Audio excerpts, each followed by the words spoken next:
Акционерное общество Коми коммунальные технологии создано правительством Республики Коми в 2015 году в целях обеспечения устойчивого функционирования и модернизации жилищно-коммунального хозяйства региона. В зоне ответственности Коми коммунальных технологий энергообъекты в 18 муниципальных образованиях.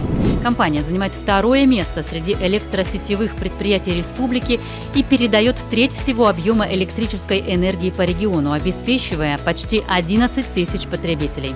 Среди них крупные производственные предприятия, социальные объекты, многоквартирные дома и жители труднодоступных населенных пунктов, где электроснабжение обеспечивается только работой дизельных станций. В состав Коми коммунальных технологий входит теплоэлектростанция Сыктывкарская, построенная в 2015-м по заказу правительства Коми в рамках реализации региональной программы энергосбережения в Сыктывкарском местечке Лесозавод.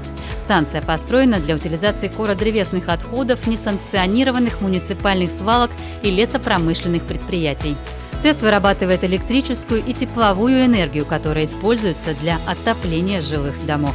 Несмотря на сложившуюся эпидемиологическую ситуацию, Коми коммунальным технологиям удалось сохранить статус финансово устойчивой, надежной и эффективной компании. Она стабильно выполняет взятые на себя 6 лет назад обязательства и нацелена на дальнейшее развитие.